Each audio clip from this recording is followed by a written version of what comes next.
You are about to meet one of the most creative artists I've ever met, and probably one of the most creative you've ever met. Cynthia Rosen, welcome to day number 266.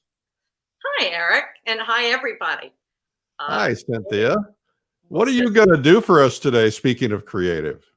Okay, so I have an image here, which I'll show, and I'm going to start my typical style, staining orange, and then begin abstracting and show how to move from abstraction towards a bit more of realism, because I straddle both lines. And you're going to paint with palette knife? I am going to paint with palette knife. I stain my board with a nice big fat brush and go to the knife.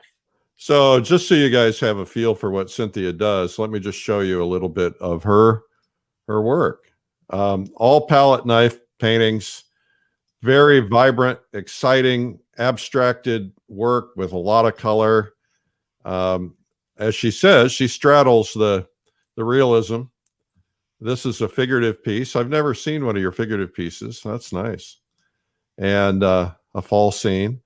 And also, this is her video, her current video, expressive landscape painting, and she did this painting. And then she's got a brand new one coming out in January, which is a still life painting with palette knife. And so anyway, that's exciting, Cynthia. You and I met I can remember the moment I first realized meeting you. There may have been a time before, but I can remember at Fall Color Week in Maine. We're along the peninsula, the Schoodic Peninsula. We're all out there painting, and it's a real chilly, foggy morning. The fog was just beautiful. And everybody else is over on the water side, and there's a bunch of cars with a bunch of painters on the water side. And here you are on the non-water side, and I see you with not two easels, but two panels, and you're painting, looking in one direction and painting that one, and looking in the other one and painting that one. And I was very curious, and so I came up and we started talking.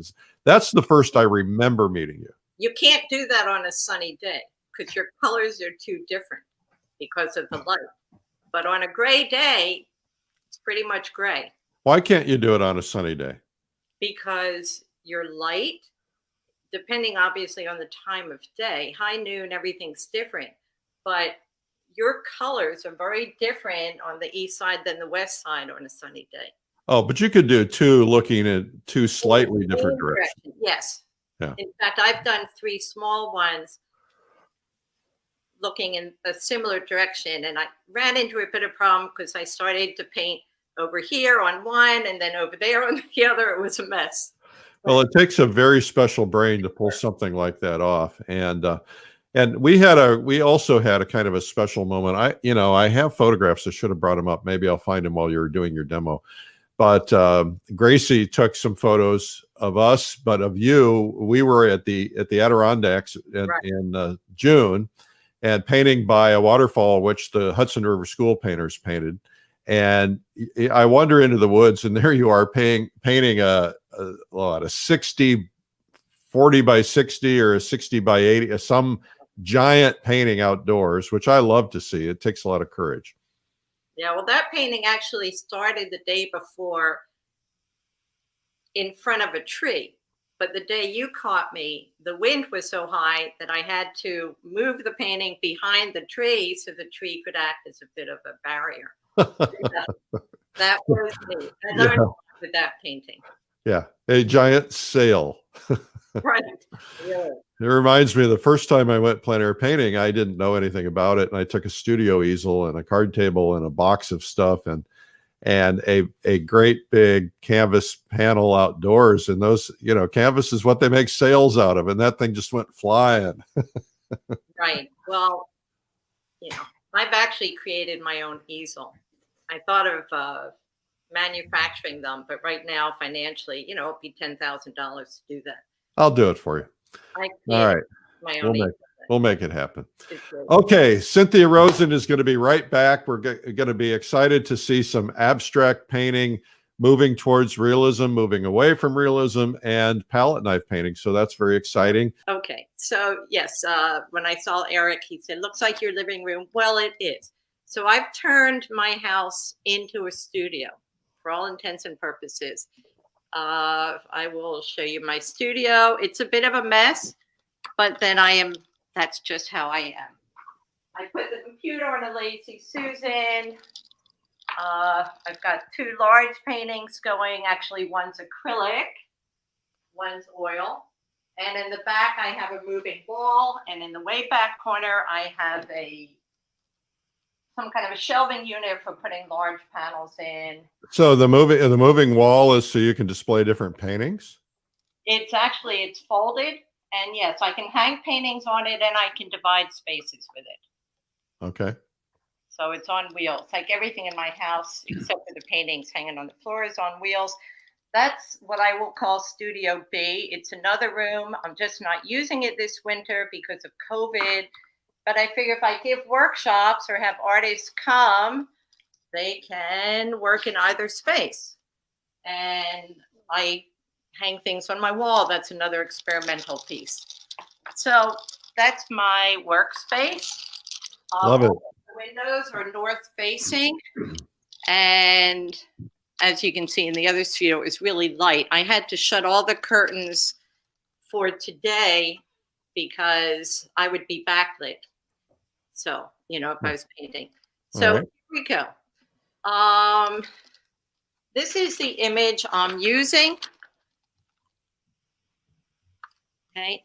I do take liberty. It's quite monochromatic, as you can see. I take a lot of liberties. I'll explain what I'm doing, why. And here I go. This is standard for me. I stain my board orange, red, any of these warm colors, and I let it show through.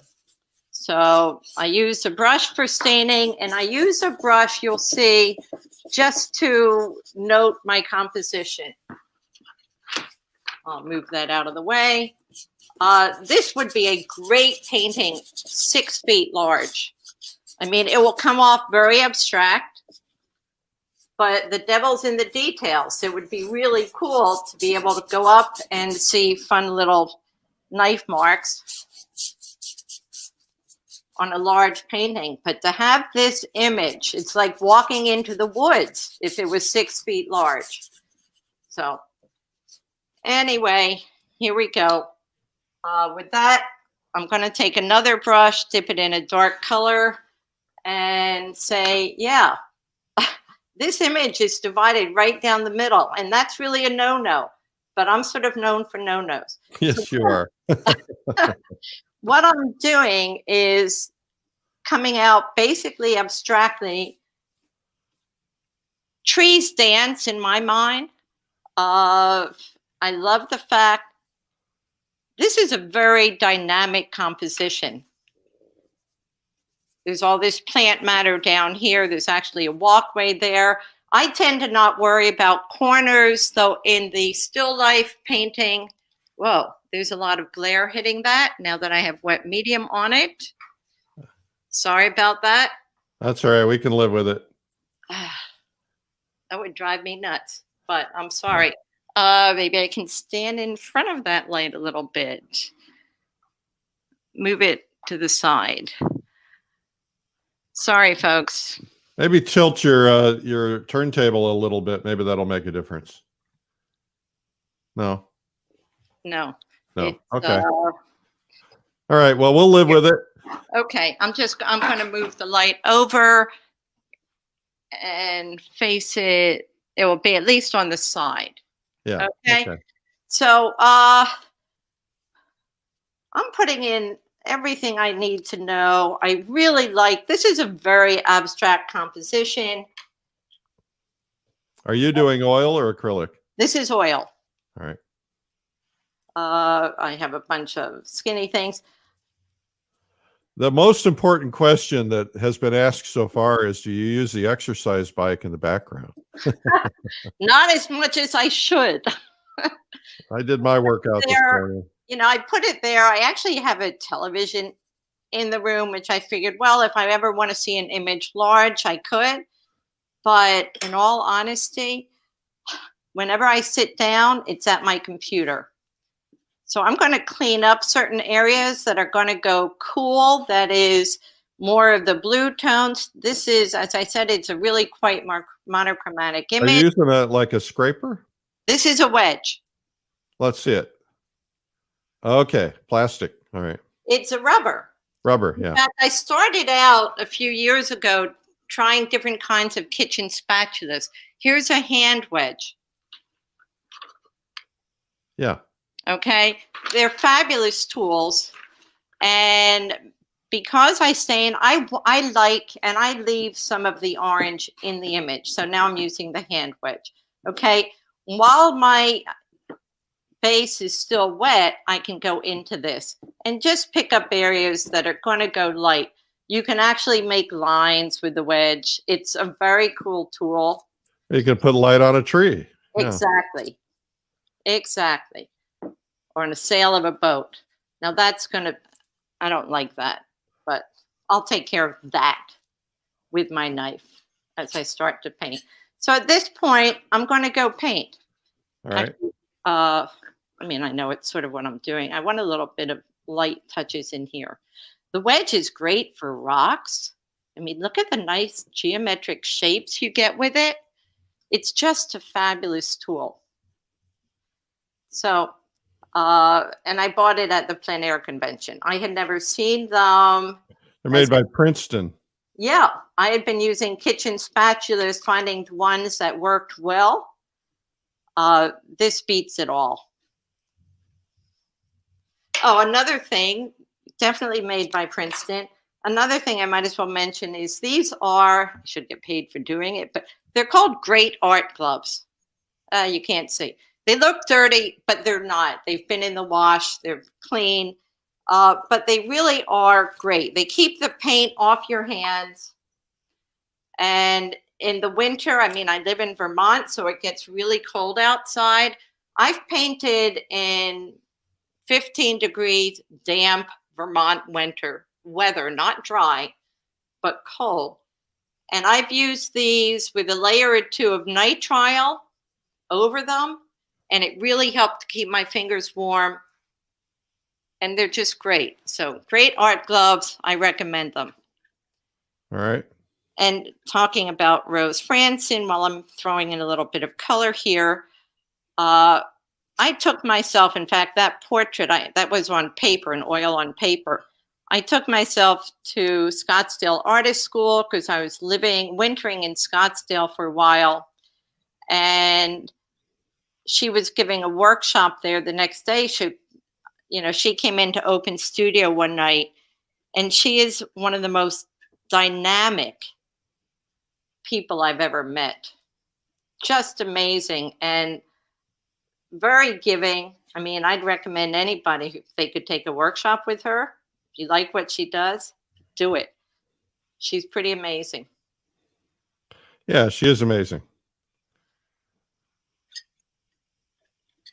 She doesn't keep any secrets. Back to this geometry here. I like my trees to dance.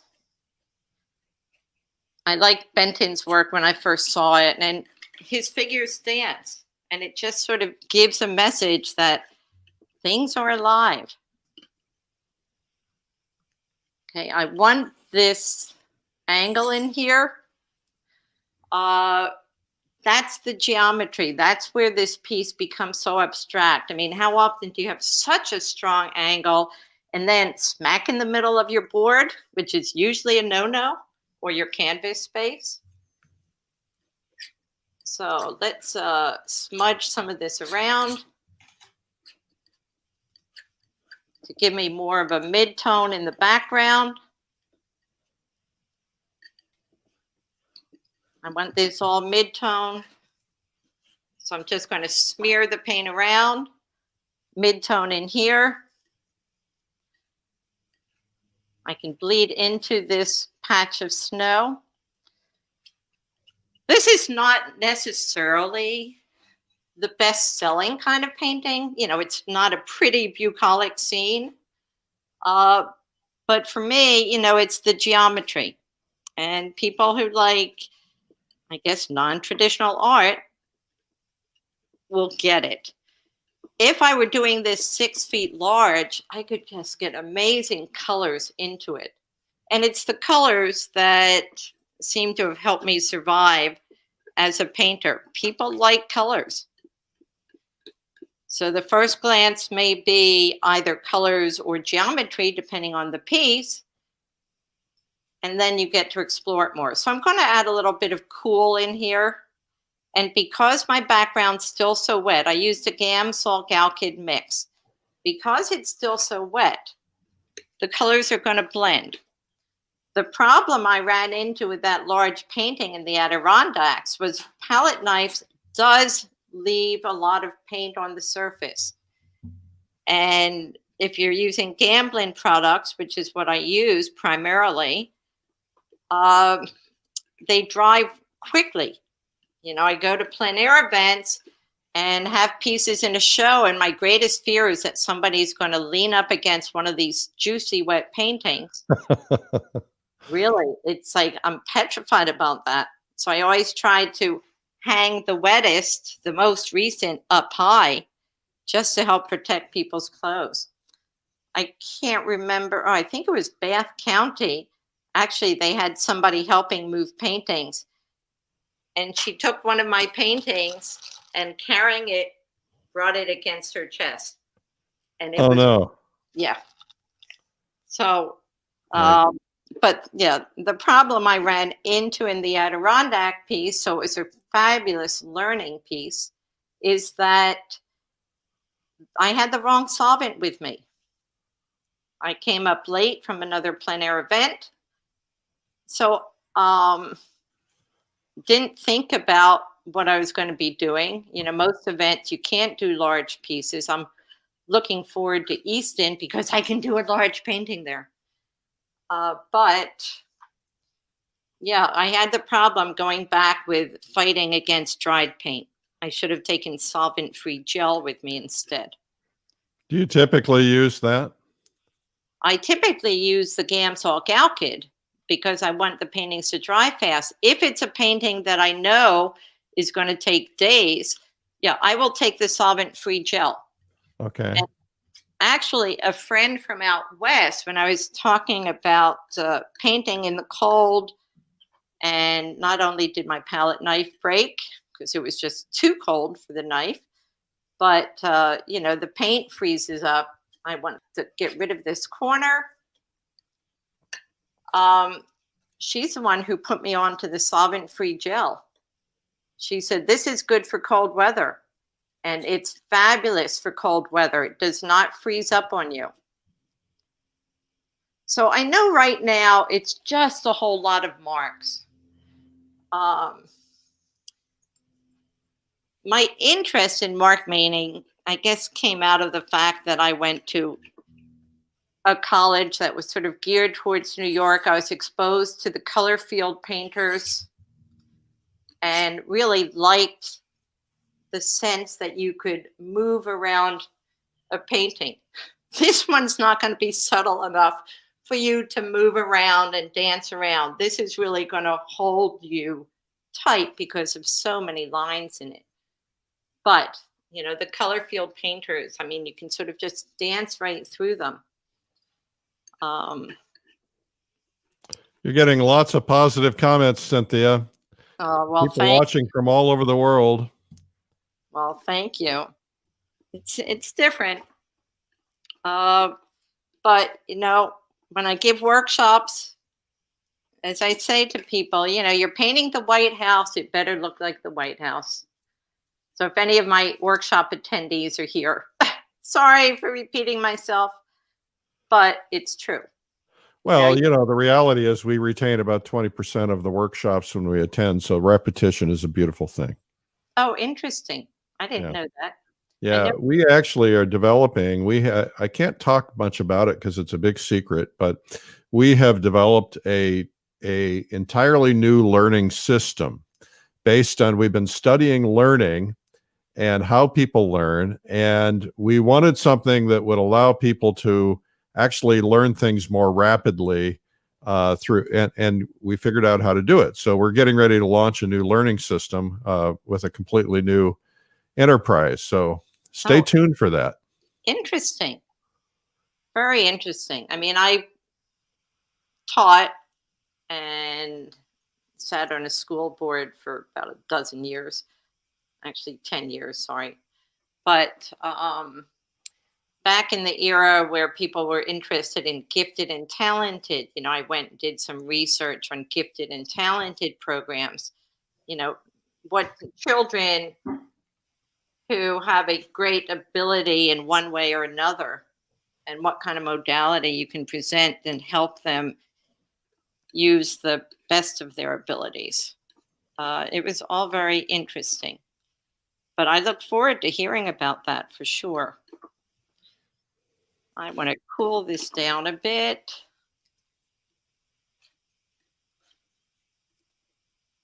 So, because there's so much activity, I need to stabilize the image somehow, which means I need a horizontal line to come across at some point. Right. Horizontal lines create peace. Yes. And diagonal lines push your eye different places. Create energy. Yeah. In fact, if I really wanted to use this for optimal energy, what I would have done is turn my canvas vertical, which would have been a more energetic direction for the viewer.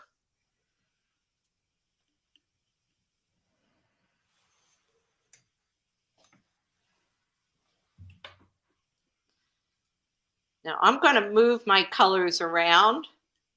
It's how I do, it's how I build up. I mean, this is just in the very beginning throws. At some point, I'll put this on my Facebook page or my website when it's done. As you saw in my studio, I have several paintings going at once. But while this is good and wet, I will work on it some. So here I'm going to create the center tree. I have this dark line here. I will get rid of that. It's just I put my base on so quickly, but I really do want the tree in the center. I want this side to equal that side and break the rules. There are no rules when it comes to you. Correct. Did you train yourself to overcome that stuff? And was it hard in the beginning, or are you just naturally that kind of person? When I first started painting, I actually did half a dozen paintings, 5 different styles, because I had no idea of how I wanted to paint. When I was young, I didn't want to go to college. I mean, I did fine in school, but I didn't like school. And I just wanted to paint. And my father, who was the first in his family to go to college, just had a fit. And I'd only applied to one college because I was so resistant to it. And I got in. It was Syracuse, but I really didn't want to go. But it all sort of resolved because my high school art teacher had his art class attendee send out these portfolios to a national scholarship competition. And so I won this free ride to college. And it's like, okay, my mother had my sister find a dorm for me to live in because the school, it was the Boston Museum School, did not have dorms. And, I attended. The funny story is that I walked into drawing studio because I decided my first year was just going to be about drawing. I wanted to learn how to draw. And I'd go into a very traditional studio, and I walked into this one studio, no idea of who the teacher was, how he taught. And he is saying, well, a figure is this. So I talk about this in I have a new video coming out on a still life, but I show how simplification of shapes actually is really most of what you need to know. And especially it's why you can get away with a palette knife. I can create a rectangle with a circle on the head and it can look like a person. But anyway, I went into this studio and all he's doing is these shapes, hard geometric shapes. And this is a figure drawing studio. And it's like, I was horrified. How could he do that to the beautiful figure? You know, I thought the figure is just supposed to be this lovely, gentle thing. And I was so upset when I left that I decided to go back the next day because what was it that I wasn't getting? You know, I wanted to know what I wasn't understanding, figuring if he was teaching there, it's because he had something to offer. They wouldn't have hired this guy if he didn't know what he was doing. So it was interesting, and I learned, and in all honesty, he's the person who has the most impact on my art, because until that time, I was basically a photorealist, you know, not in the sense of the words that I painted from photos exactly like a photo, but, you know, my paintings and my drawings, actually my first year, I got offered a show at the beginning of my second year at this place called the Boston Athenaeum, a library. And it was just drawings. But if you went to the door, you would have no idea they weren't photos until you got up closer. So, yeah, I had this tendency to be super realistic. Whoops. And when I started to paint, but at this point, 7 to 8 years ago, let me move this out of the way. I didn't know what I wanted to do. It had been 40 years since I had made art, except for these murals and theater sets. And so, you know, I just tried all different styles. You were quite an inspiration. And I should mention that there is a Plein Air podcast with your entire story coming up. I don't think we released it yet, did we? No. I think it's coming up right away. I think you did, because some people have listened to it. Oh, okay. It must be out there then. I never know. Once I record them, it's up to my team to get them out there. Yeah. So I will say, I mean, I'm a bit to the side of this because when I tried to use my phone, which would have allowed me to stand right in front of the painting as I worked, there was a lot of static. So I have to have this big computer sitting here, and it's blocking some of my view. But I will make corrections once I go off screen and I can stand right in front of the painting. So anyway, when I started painting, I realized I didn't know anything about color, because what I had done in my youth was mostly non-objective, and it was pastel and spray paint and stuff like that. After I did that very representational series, and it was monochromatic. So for me, I really realized when I went out to paint plein air that I didn't know anything about color. And that's when I picked up the palette knife. And I just never put it down, because part of the joy of painting with a knife is that mixing colors. Mixing colors is a lot of fun. I sometimes, you know, I'll come up with a color that I've mixed on my way to working a color that I intended to mix, and realize, oh, what a pretty color. It's going to go on my painting, even if it's not in the scene. So giving up the palette knife, it's faster to paint with a brush. It is. Yeah. But give up the joy of mixing colors and the delight and surprises. Well, one of the things you said in the interview in the podcast, which I've just posted the link to, it is out, is that you can get so much more intensity of color with a palette knife than you can with a brush. Right, because you're not blending. The minute you blend two colors, you're dulling them down. It dulls down the initial color. So if you want a vibrant color, I know when I started painting, there were all these rules that I heard. It's like, you can't paint with paint right out of a tube. Can you tell what colors you're using? Somebody's asking about your palette. Yes. Right now, actually, I can hold up my palette. It's a little one. A little. Oh, it's little. I thought it'd be really big. Well, because I can't get near my painting because of the computer. Because of the phone. Yeah. Yeah. So anyway, as you can see, the orange is dripping. It's dripping. It's dripping. So my general palette, and it's, I think I have it on my website, called left to right, cobalt blue. I don't usually put ultramarine. If I go down to the beach, I would, the ocean. But the cobalt blue, because if you mix it with the purple dioxazine, you don't get a perfect ultramarine blue, but you do get a cooler blue. So,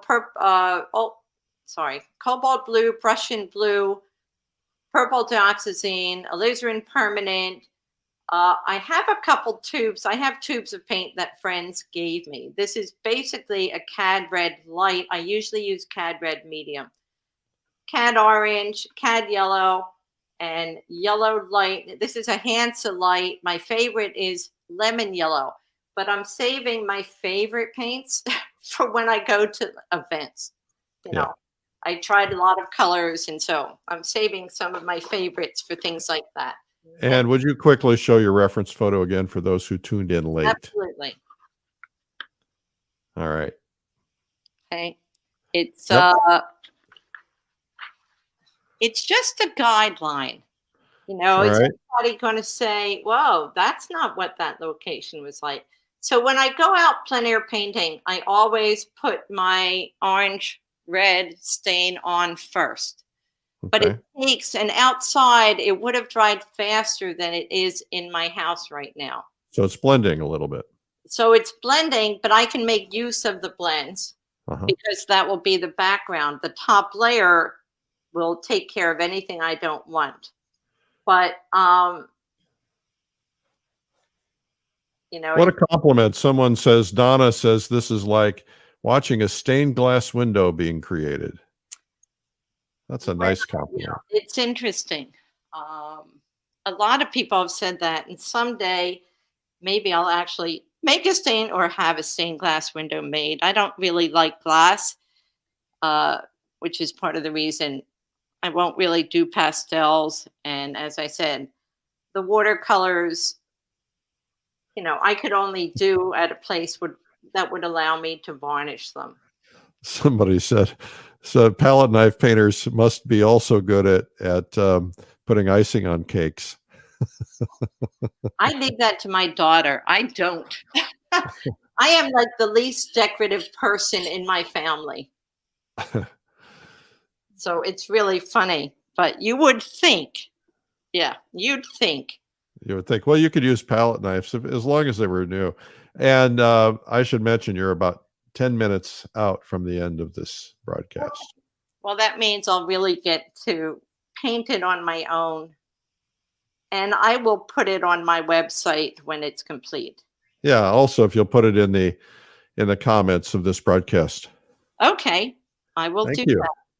Absolutely. Because it will look really quite different. I wanted to be able to get to a point. I'm going to do something since I have so little time left. I had talked about this center tree. I created some of the grays going up. I put a little bit of light here. I want to show you how I will define the space.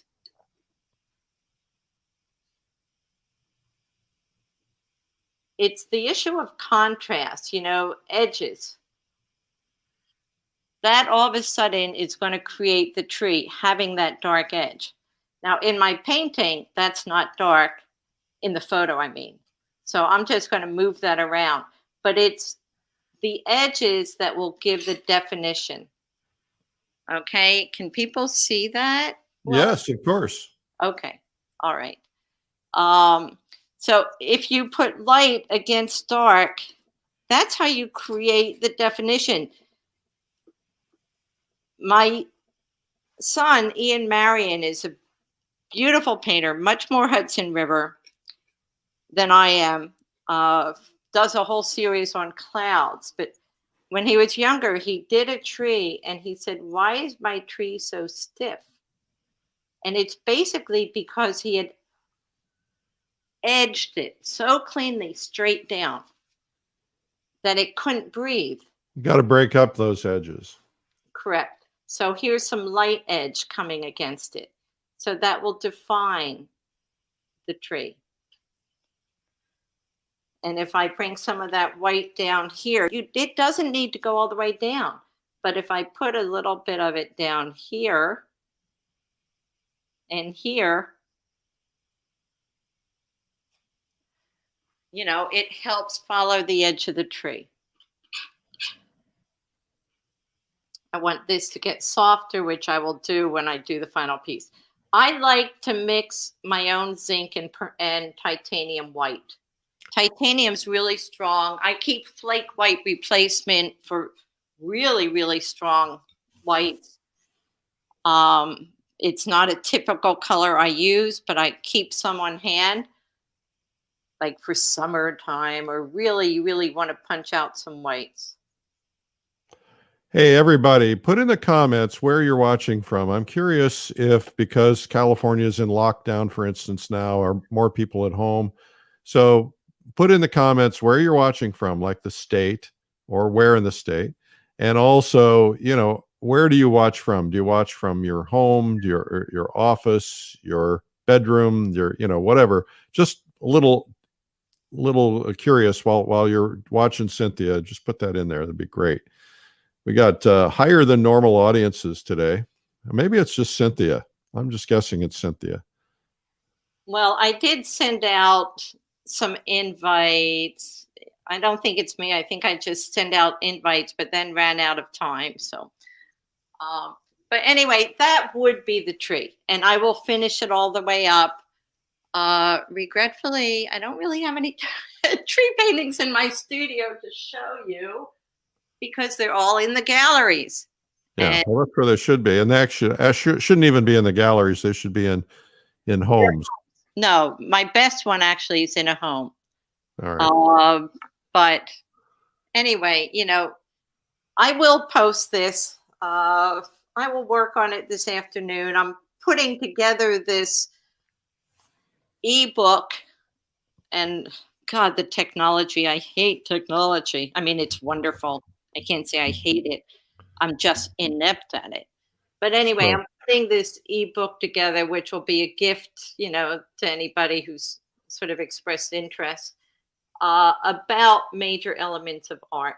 So is that available on your website now?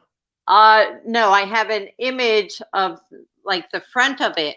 But if people sign up onto the newsletter or something, when it is ready, I guarantee you it's not going to be ready till January, the way my ability to handle technology is going. Okay. But yeah, if you sign up or just send me an email from my website that you want it, it will be a gift from me to people. It's been such a hard year, at least for January, if not February as well. All right. Terrific. I've told people, I give these workshops through Lake Placid Center for the Arts. And, I've told people there, but I probably have some people watching from that group as well. Okay, terrific. Well, we're finding out. People are tuning in. We got Russia at home, New Zealand at home, Norway at home, another New Zealand, Hawaii, home in California, Arizona, Ohio. This is fun. Another Russia. Awesome. Wow. Charlotte at home, Israel at home. Oh, this is fun. Yeah. That's very cool.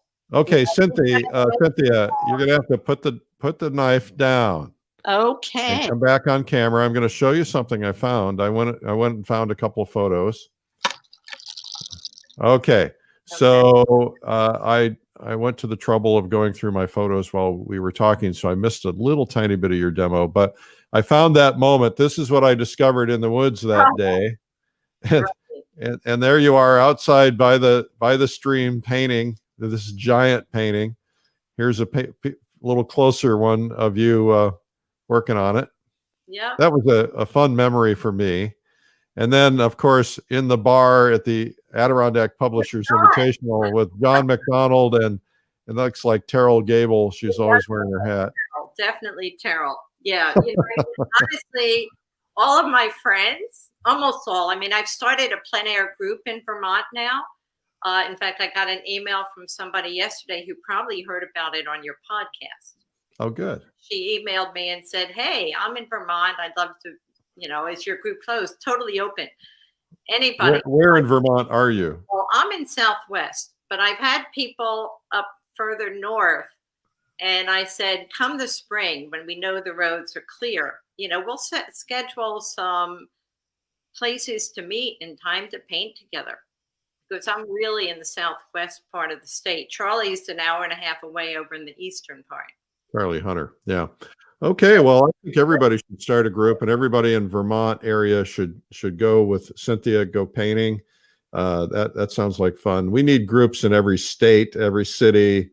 We're trying to figure out how to get that all organized. And so. Great. Well, you did the Plein Air Air Force, but I had trouble with the technology part of it at one point. I signed up, but just because of your retreat, I need to tell people who are watching, if you haven't been to Eric's retreats, I always talk about them to everybody.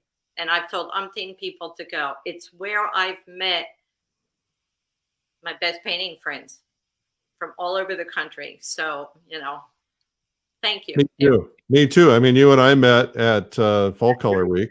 You come to the Adirondacks. I've made some of my closest friends, and we've discovered a lot of really great painters because we're painting together every day. We bring our paintings in at night, and we kind of discovered you, Charlie Hunter. I told Lon to come up. He came up a year or two ago. Lon Bauer. Lon Bauer, yeah, that's right. Yeah. So we're doing stories on all these people and becoming friends. It's really terrific. It is great. Yeah. So thank you for this, and I will post this maybe tonight or tomorrow. Okay. Thank you again, Cynthia Rosen.